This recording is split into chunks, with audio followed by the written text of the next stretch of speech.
for someone entirely different. You've never heard of him before, and yet he's the Rayner Professor of Philosophy and Religion at Rice University.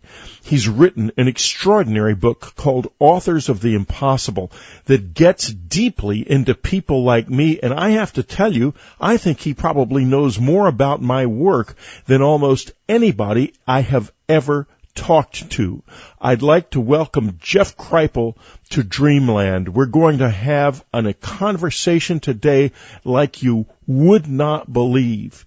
You rarely find anybody with the kind of insight this man has into the close encounter experience, the true questions that surround it, and its true nature, let alone anyone with a serious academic background who has even bothered to read or think about the work of Whitley Strieber.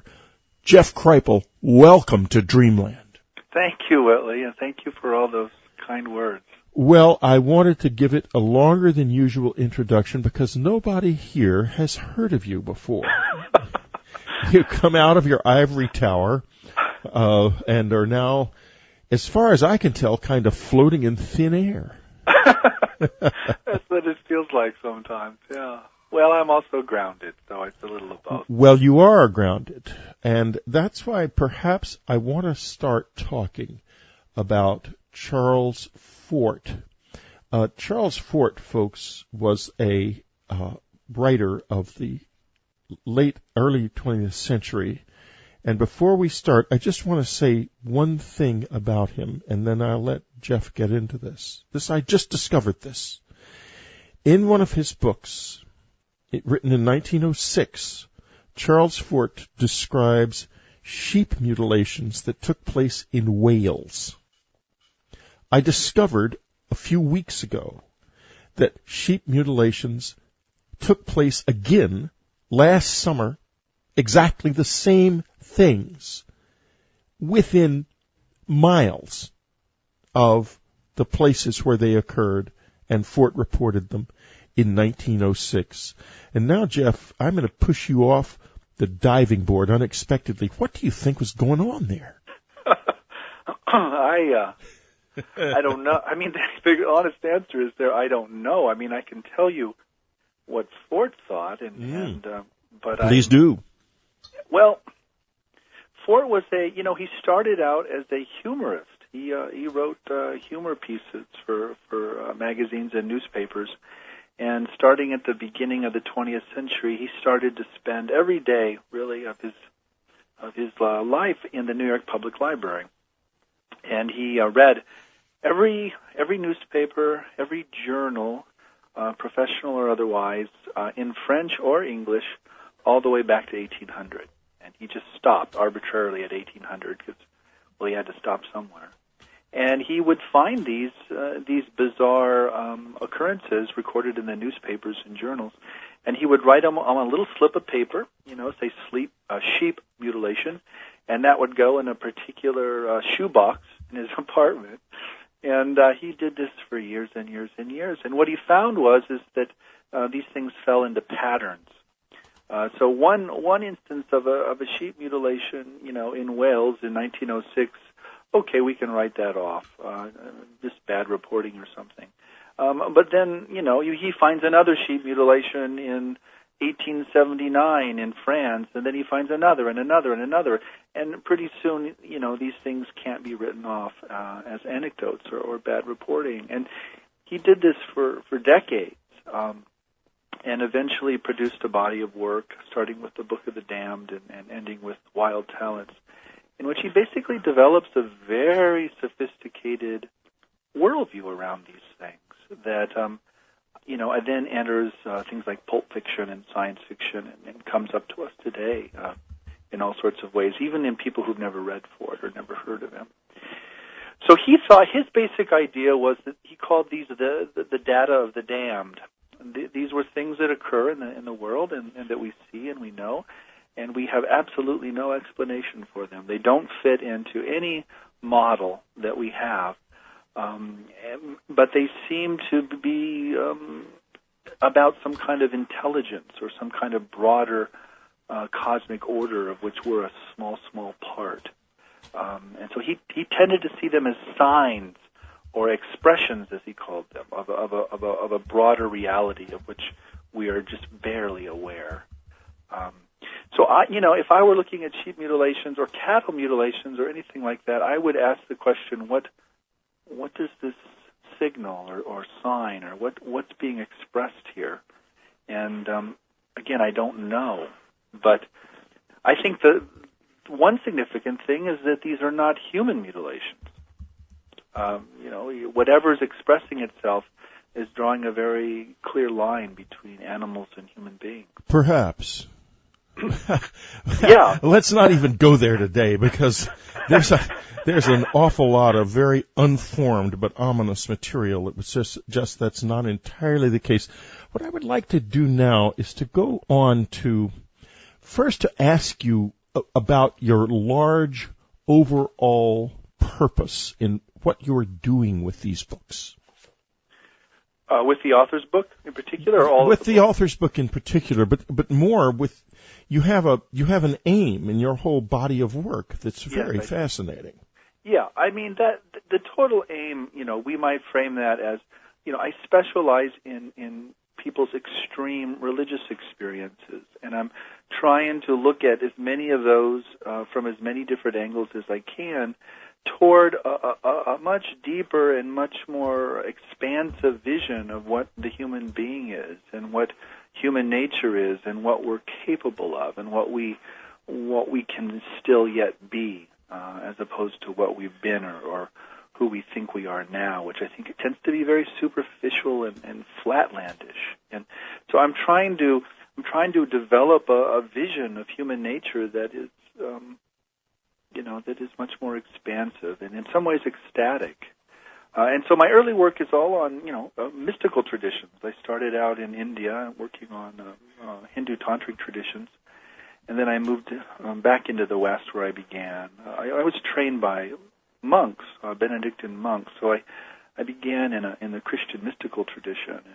And so I moved back and forth between Asia and the West looking at these mystical traditions, and eventually landed in California, of all places, trying to figure out how things like Hinduism and Buddhism came to America and how they were transformed. And so I wrote this book on the Esalen Institute and encountered all sorts of fascinating people who were doing parapsychology and remote viewing and, ufology. And I had never encountered any of this stuff in my, 20 years of training in the field. And I was rather bothered by that. Not by the experiences of the people, but by the fact that I had never had to think about any of these things in the professional study of religion. And so I wrote Authors. The author's book is really aimed at a double audience. It's a large, educated lay audience who I think will find it utterly fascinating, but it's also aimed at, my own colleagues, trying to get them to take these things much, much more seriously than they're normally taken. You know as well as anyone that in the public culture, these things tend to get, sort of the History Channel effect or the first they get ghettoized, and then we become passive to them. You mentioned Flatland a moment ago, and it occurred to me that physically our bodies are actually living in a hyperdimensional universe, but our minds are in Flatland, and that's why we can't see what's actually there. You say that Fort, for example, expresses a world in which it is not so much that nothing is supernatural, but rather that everything is. Like I say always, there is no supernatural, there's only nature, and it's just, I think I'm saying the same thing in a slightly different way, that nature is our vision of nature is too limited. Yeah, when the first chapter in the book is on Frederick Myers and the 19th century, the London Society for Psychical Research, and where the study of psychical phenomena begins is it begins right after Darwin, and it begins in England with the cultural wars around religion and science, and it begins with some really, really smart Cambridge intellectuals who basically say look, the scientific paradigms are fantastic, but they're leaving a lot of stuff out. And the religious belief systems are clearly hooking into something real, but they've sort of crystallized, and they've become too rigid and literal. And so we're going to take what they call the tertium quid, the third way. We're going to go right between these two, giants of religion and science, and we're going to study these things not as if they were supernatural or miraculous, but as if they were part of the natural world that we don't yet understand, and we don't have the technology or the modeling to understand now. But we'll get there precisely by looking at the anomalous, precisely by looking at the strange and the bizarre.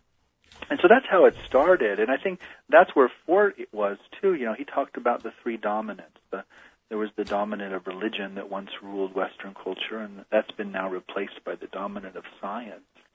And where religion works through belief, science works through reason. But neither belief nor reason can handle this stuff either. So he had a third dominant that he called, not very eloquently, intermediatism, which basically meant it couldn't be mapped onto a belief or rationalism, that it was about something else. It was expressing something that was essentially conscious and minded. And in the sunlight, he called them, I believe, as you point out, sunlight mysteries. Right, and he called them that because his material, when you study the history of mysticism, most people work with these very arcane texts in Latin or Greek or Sanskrit or Coptic or whatever it is, and they're literally esoteric. They're secret. They're not meant to be read and understood.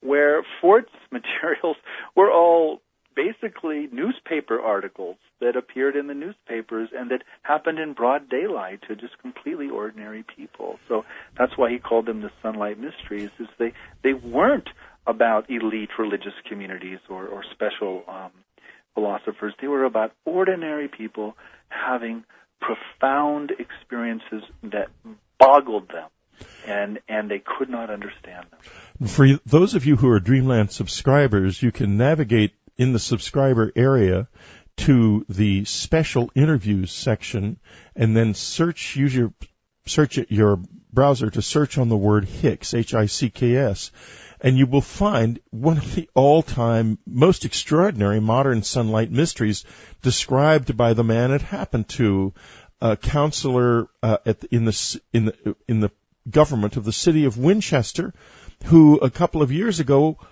followed an alien walking down the Winchester High Street right in the middle of the day.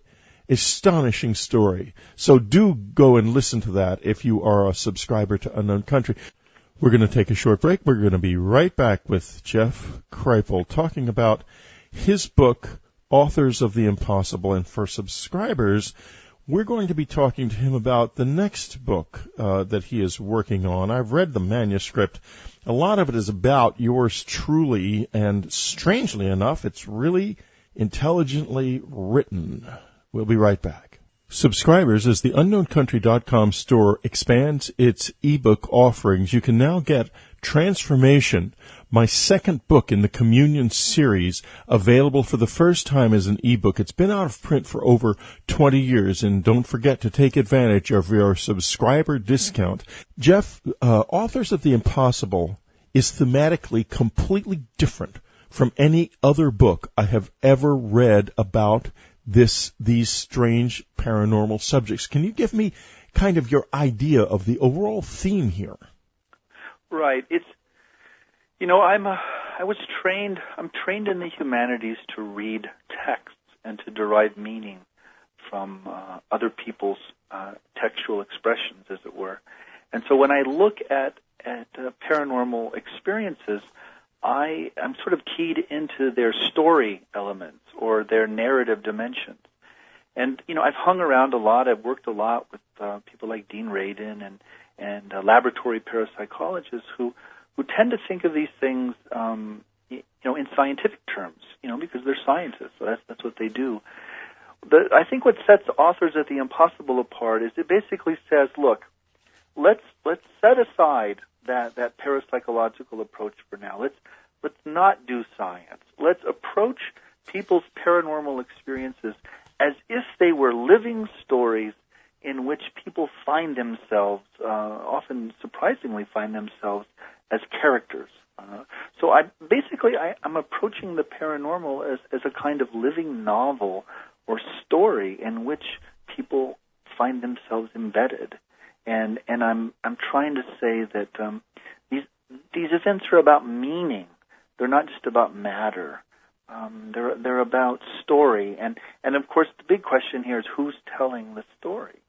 And I think that's really where the book's pointed, to try to get at this larger or form of mind or consciousness behind this.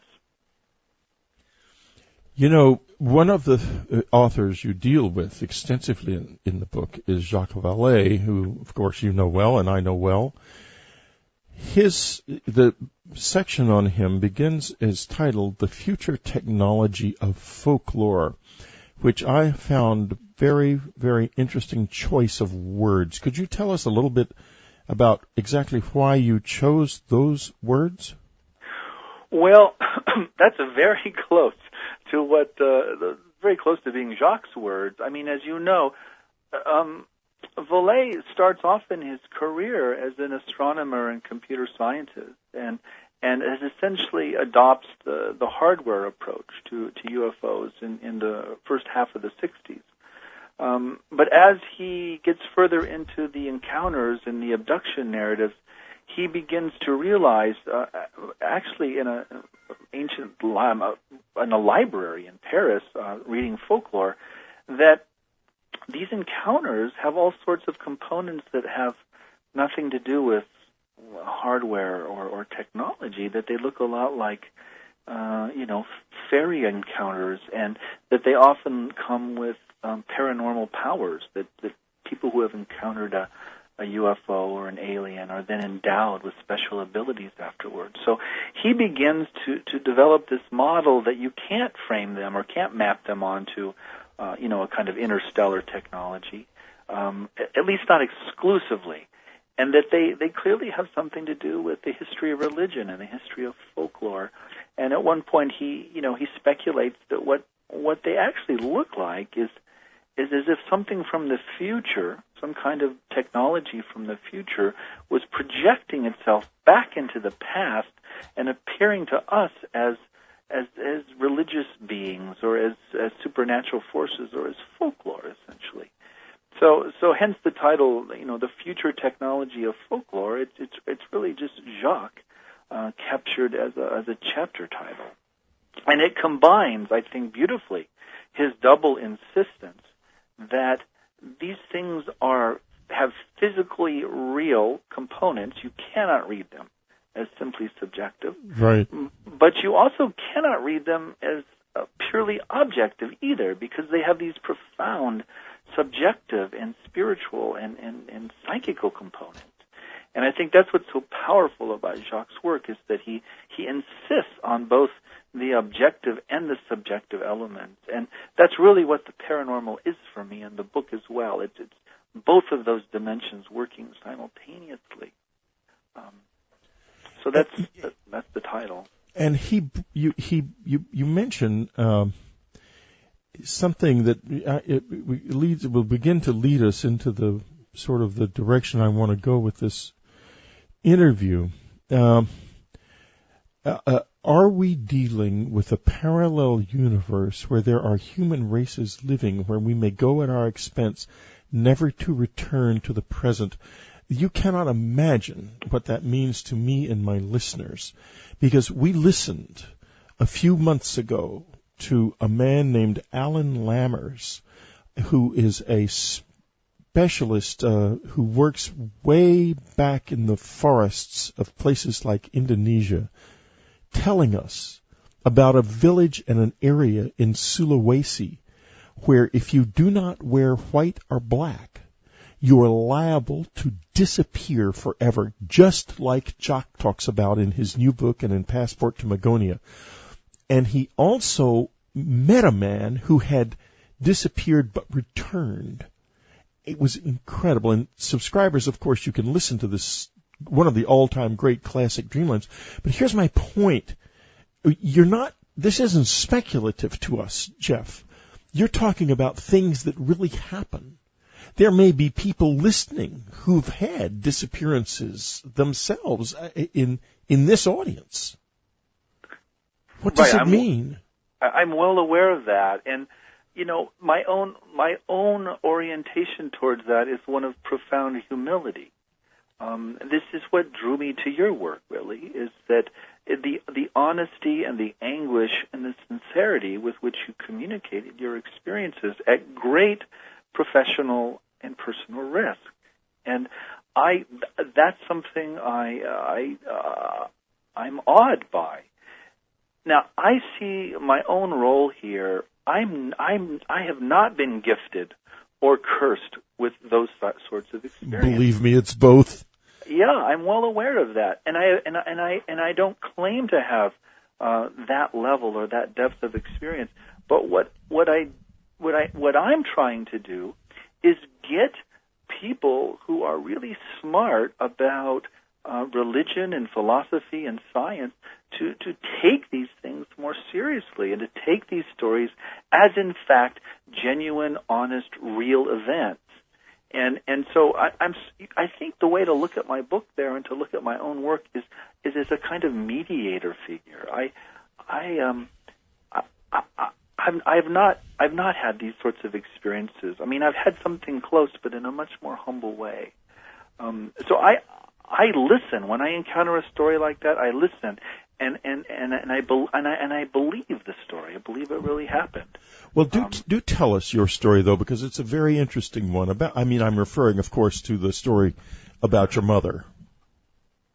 Actually, it was your sighting.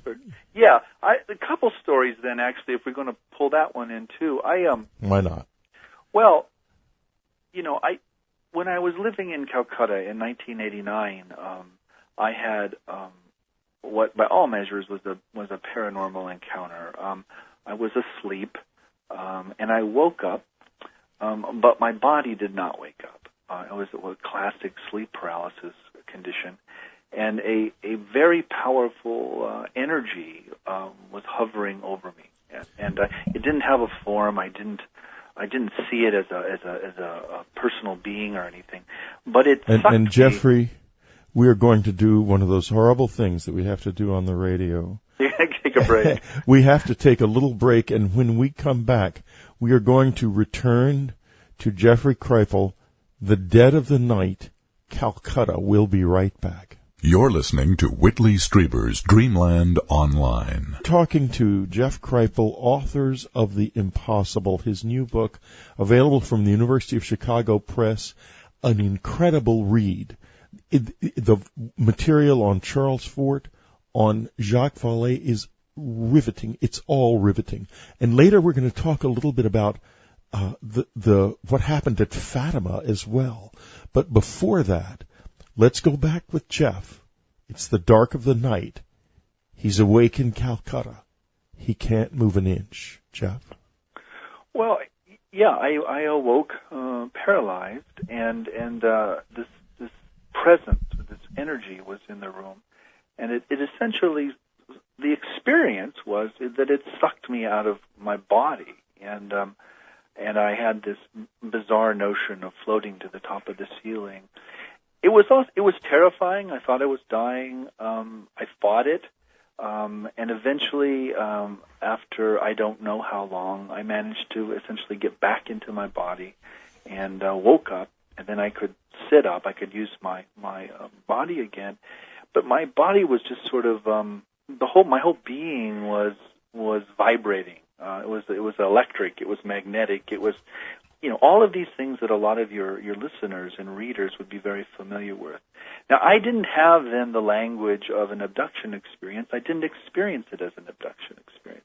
But when I read people's abduction experiences, I intuitively and physically go back to that night, and I have nothing but a kind of intuitive sympathy So I suppose what I'm trying to say is, although I don't have the number or the level or the profundity of the kinds of things you've described, Willie, I had that experience that gives me a kind of I don't even know what the word is. It's almost physiological. It's a deep sympathy for these sorts of narratives, and I know that they're real, and yes. I know that they're not metaphorical, and I know that they can't be debunked or dismissed in the kind of simplistic, gross ways. But then again, Jeff, what in the world does the word "real" actually mean here? Well, for me, it means that I wasn't imagining this. This was not a dream. This was something that was as physical as it was spiritual, and it had a profound effect on the rest of my life. I feel very much like every book I've written thereafter, which is all of my books, are simply stutterings or stammerings to express what happened to me during that night. Because the experience was also deeply erotic. It wasn't just mystical, it was erotic. And so all of my early books are on erotic forms of mysticism because I'm trying to understand that experience that just exploded all of my previous religious training and categories I had about, as you say, the real. So there's that. That's in the back of everything I write. And I think that if there's any poetic or transmissive force to what I write, it's because of that experience. The story about my mother, which you mentioned, is sort of a humorous one. Mom and Dad come down to Houston regularly, and they were down here a few years ago, and we were watching American Idol. Is what we were watching, and one of these cheesy Ford commercials came on with a UFO, a spinning UFO, and Mom just kind of blurted out, "Oh, Jeff, do you remember the time we saw a UFO?" No, I have no memory of this. I don't remember. And she proceeded to tell me this rather long and eerie story of I grew up in Nebraska, and we were driving in northern Nebraska late at night. We were heading for North Dakota, and a very, very, in her description, a very large rectangular craft with all sorts of lights was basically following us on this dark highway. And it was very scary. Mom and Dad were both very concerned. I was about 5. My brother was about 4. But I certainly have no memory of this. And so then I talked to my dad about it, and he confirmed all the basics of the story. So in fact, I did have an encounter with a UFO, but I was 5, and I simply do not remember it. It's just not there. It's amazing, but your parents both did. Oh yeah, no, they still remember it. It was. There's no question. And so my first question to Mom and Dad was, oh, because you're about 200 miles there west of SAC Air Force Base, Strategic Air Command. And so I said, well, it was probably some large jet or a military craft from SAC. And Mom was like, there's no way. I mean, the thing was rectangular. It didn't look anything like a plane. So again, it's another one of these stories where you have the narrative, you have the story, but we don't know what it was.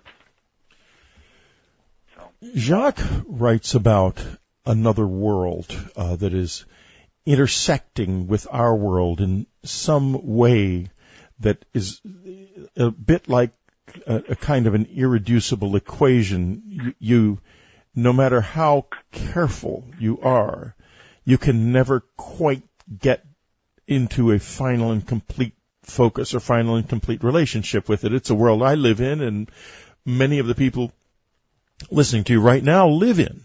Right. And now, what is this world in your mind in relation to, say, aliens? And as a student of Jacques' work, do you think in terms of an alien incursion from another planet or parallel universes? Exactly how do you view this whole vast area of material?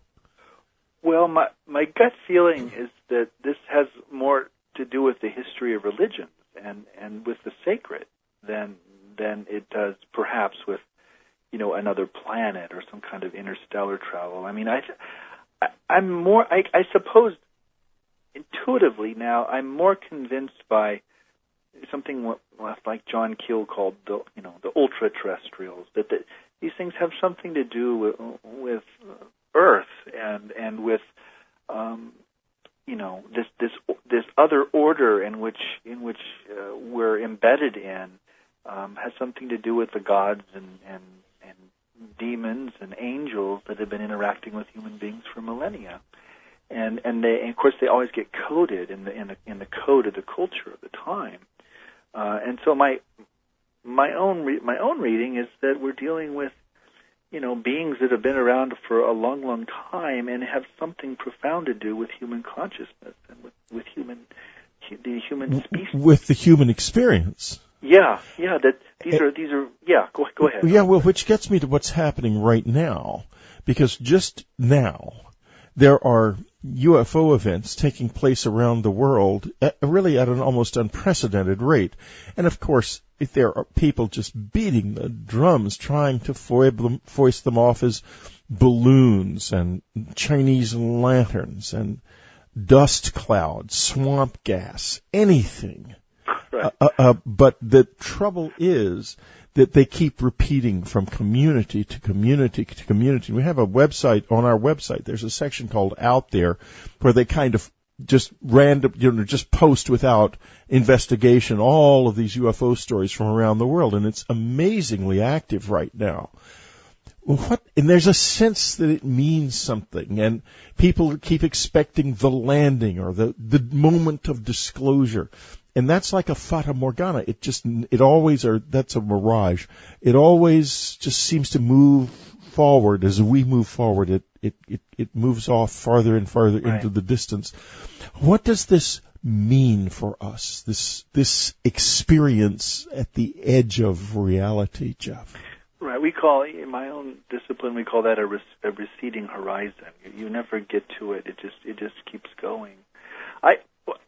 This is where I land squarely with Carl Jung, who wrote a very prescient book in 1958 on UFOs.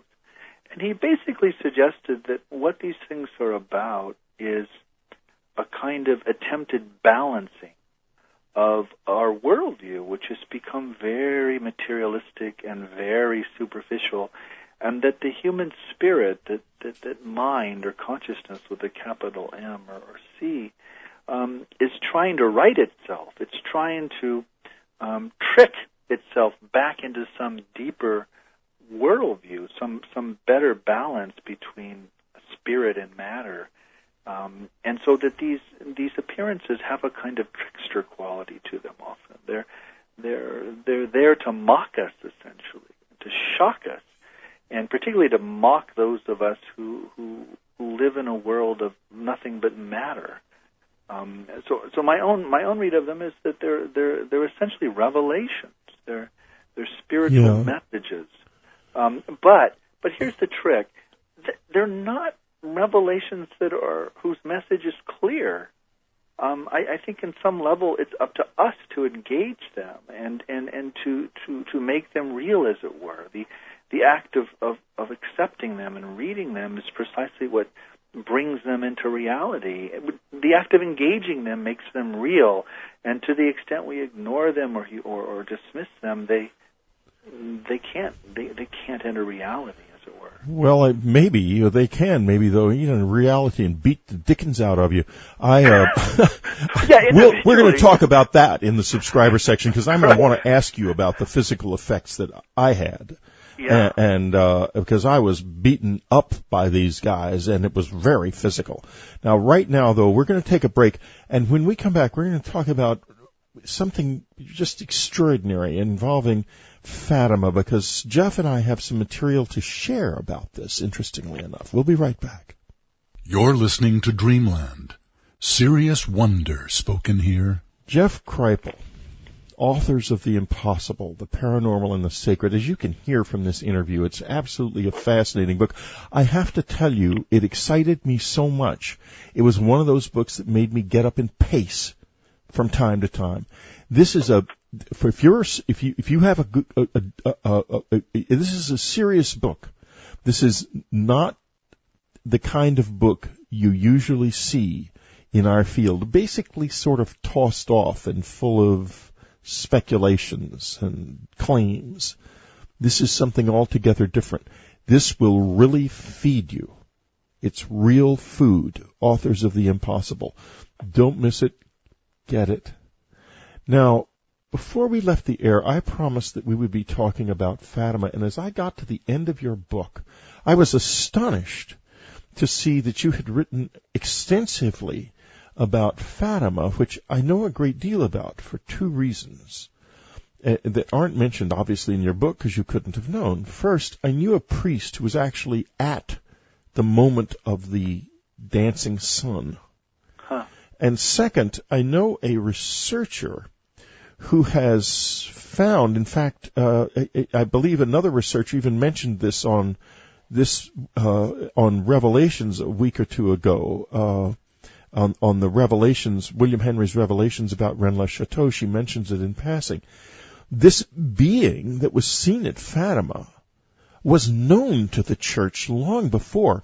This being has been seen in that general area of southern Europe, down from the area of Rennes-le-Château down through the Pyrenees and into Portugal, all up in those mountains, since the 12th century.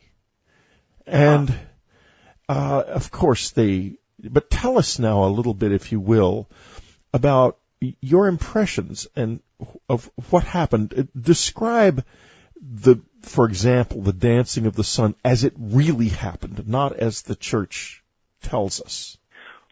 Well, I should back up a bit and say, the book ends with Fatima. It ends with a little section called Two Youthful Encounters, and those are my own encounters. One is the story with my mother and father at the age of 5 that we've already told, but the second one is, I grew up as a Catholic like yourself, a very pious one, and prayed the rosary for much of my youth and adolescence. So Our Lady of Fatima occupied a fairly big presence in my psyche. And what happened as I was doing research for this particular book is, of course, Fatima appears everywhere in the ufological literature. It's a constant presence. And so I read into it, and particularly this wonderful new trilogy by Joaquim Fernandez and Fina Darmada that Anomalous Books put out a few years ago. Right. And, basically what was so stunning to me was the manner in which this being of light, this little lady, 3-4 feet tall, appears to these children, and they, of course, don't identify her as the Blessed Virgin. It's just a little lady, and she has a lot of characteristics that are not Marian at all. She has a skirt, for one thing. She's showing leg. And in those days, of course, that was incredibly appalling. Right. And of course, what's so extraordinary is these encounters repeat themselves on the 13th of every month, beginning in May of 1917, and they culminate on October 13th, and there's, 50, 60, 70,000 people in the valley at this point, and there's this huge rainstorm that comes in, and then the clouds open and the sun starts to spin, or what they think is the sun, starts to spin, and then it essentially falls to earth like a leaf falling. It's just sort of this falling leaf motion. And of course it terrifies the crowd, and they think it's the end of the world. But what happens is that clothes are dried almost instantly. People are healed. Other people, of course, are traumatized. Some people see this, some people see that. There's a weird prismatic effect of colored lights on the ground and checkered squares, so the whole valley becomes a kind of checkerboard of different colors. I mean, these people are essentially terrified. As if a different world was kind of coming in, as if there was a meeting somehow between the worlds. Right, and what interests me so much now, just as a historian of religions, is that you have those sets of experiences, and then you can watch historically as what was essentially a paranormal encounter then gets domesticated and becomes essentially a religious form. It eventually becomes Our Lady of Fatima that I grew up with, but it was. And you grew up as a Catholic boy praying your rosary to Our Lady of Fatima. So did I. Right, and so that to me is astonishing that my sort of piety and millions of other people's piety can have these paranormal roots that were that were not orthodox or particularly even Christian. They were essentially alien or something out of the earth, or something out of a confluence between two universes, parallel universes. You know, the priest I knew who was there said it was absolutely not the sun. But by the time I knew him in the 70s, he was very old, but such things as flying saucers were now known, and he said it was a flying saucer. He said, I even saw a protuberance on it, and I could see moving figures. Yeah, that was commonly reported, actually. Right. And of course, people don't believe, and I don't believe it was the sun either. I mean, the accounts are fairly clear that it was a sort of metallic disc, and of course that it sounded like bees and that it hummed. Yes. And, it had all of these characteristics of a flying saucer, or what will later become. Even more, as you point out in your book, that sound of bees, that humming, can be generated in the brain by microwaves, and you point out Michael Persinger's work with. God, this is a fascinating book, folks. Do get this, and how that could be used in mind control. Right, and of course the terrifying aspect of this, which almost no one ever mentions, but which these authors do a wonderful job of pointing out, is of these 3 children, 2 of them die within a couple of years. One of whom dies of what looks very much like cancer, lung cancer. Yeah, and of course, how in the hell do you get lung cancer as a 8 or 9 year old little kid? Well, Persinger thinks that it's radioactivity from these tectonic strains in the area. So essentially, in his model, whatever appeared at Fatima basically radiated this poor little thing and killed her. And then the oldest child, Lucia, is whisked away to a convent and basically captured and imprisoned for the rest of her life. Right, and all of her mail is of course watched, and they turn it into something about holiness, and I'm sure she was taken care of very well, but essentially it looks a lot like they're protecting or something. They're hiding something. They're hiding because she was not a person who was going to lie. Right. And therefore they basically just shipped her off and hid her away. They imprisoned her for the rest of her life because she wouldn't lie. Right. So 2 of the children die and the others whisked away. That's very strange. There was a time at my cabin when a group of us were sitting in the little circle I had made at the point where I had my abduction. And a golden light came down into this circle. It was very awesome. And among the people there was a physicist who couldn't see it. It was perfectly obvious. You could see it. Anyone could see it. But he couldn't see it. Wow, that's so interesting. But this is not, I'm getting to a point here, so be patient, folks. Sometimes people say, Whitley, you shouldn't talk so much, but I got a lot to say. And that's so if you don't like it, just it's your radio send me hate mail. And anyway, the physicist had such a headache for the next 24 hours. He was incapacitated. That was his mind fighting what he had seen because it was outside of his paradigm and he couldn't afford to let it in. Here now, looking back, is what happened afterwards. Within 2 years, one of the people in the group had an aortic aneurysm and dropped dead. The physicist ended up with a very bizarre form of stomach cancer, and he died. Another member of the group got a colon cancer that took just 2 weeks from the first symptoms to her death. And another person in the group had an intracranial aneurysm and just survived by the skin of her teeth. That was my wife, Ann. The rest of us so far have not been affected. That means of the 7 people in the group, 4 were affected in some way. I don't know whether it's connected or not. Yeah. But I do think there's a lot of danger associated with all of this, danger that whatever's out there may not really understand.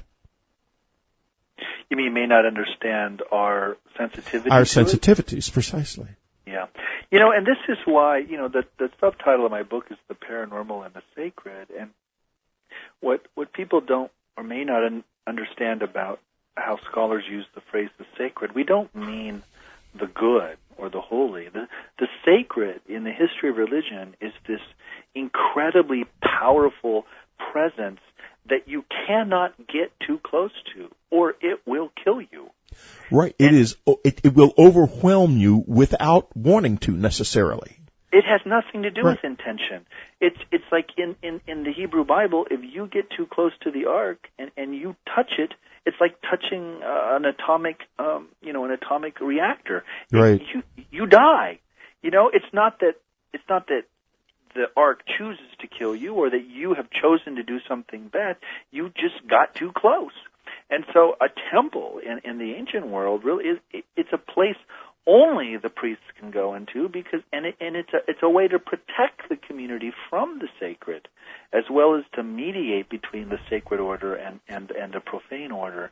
And so I think this plays out very powerfully in these paranormal encounters where you have these positive encounters that are redeeming and uplifting and transformative, but you also have these terrifying, horrifying encounters that are traumatic, and in some cases perhaps people even get radiated and die from them. So you have both sides there. Oh yeah, I know more people. Betty Cash, whom I knew died of radiation poisoning from a close encounter with a big UFO. She even filed a lawsuit about it. Was more or less was she here in Texas? In Houston.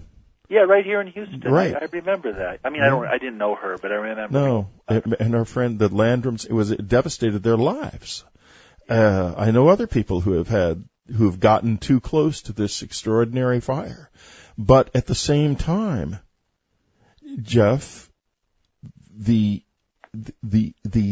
progress of human consciousness and the inner light that shines within us needs exposure to this, as dangerous as it is, doesn't it? Right. That's right. I think that's right.